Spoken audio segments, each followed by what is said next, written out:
કરો છો મારા? હા જો ને ભાઈ બાઇક સર્વિસ કરીએ. હવે હું નવું બાઇક લાવ્યો ને કોઈ પ્રોબ્લેમ થઈ ગયું. શું થયું? ધમાડા નીકળે તો બહુ.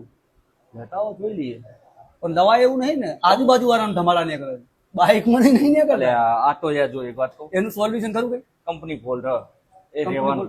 ચોકથી કાઢો ને, થાય તો કઈ કેવું કઈ જ ના નીકળે થાય. એવું કોક કોક એનું સોલ્યુશન થાય એવું. એમાં કોઈ એમસીલ માર દેવી પડે પછી. તો બીજું કોક તો કરવું પડશે મારા ભાઈ. હવે આનું કોક તકલીફ છે તો કોક તો કરવું પડશે ને. કંપની ફોલ્ટ છે, કાયમ રહેવાનું. હા હા. નવી નથી લેવી તમારે. લૂના બુના લીધી હોય ને તો ધોવાડા ના નીકળે. આમાં તકલીફ શું હતી, પેલા લુના લીધી તોય ધમાડા જ નહીં કરતા હતા. તો મેં કીધું લાવો ને તને બાઇક લાઈન જોઈ લઈએ, ઓછા થાય થોડા. આ તો વધ્યા. કાલ તો ભડકો થયો તો. કંપની ફોલ્ટ એ તો રહેવાનું. કાલ તો ભડકો થયો મારા ભાઈ. શું કરું? એટલે મેં કીધું લાવો ને દુર્ગેશભાઈ આપણે ઘેર જ વાળા છે, એમને થોડી ખબર પડતી હોય કદાચ આઈડિયા આવો મગજમાં માઇન્ડ બધું. બધું કરીએ પણ યાર આ ધવાડા મારા બંધ ના થાય. એવું છે? એમસીલ મારવું પડે હો ભાઈ. હા તો એમ બાકી બીજે કોઈ ફોલ્ટ હોય તો કેજો, કરી કે આપીએ. ભલે તો મળીએ. ચોક્કસ મારા હો ને? ભાઈ, હો. ચોક્કસ. અને એવું હોય તો પછી આવો એક દાડો ઓટો મારો, તમે જુઓ કેવા ધમાડા નીકળે. તો એવો તો હું કંપનીમાં તો આઈને જોઈ લો. ભલે. મળીએ ભાઈ. હા.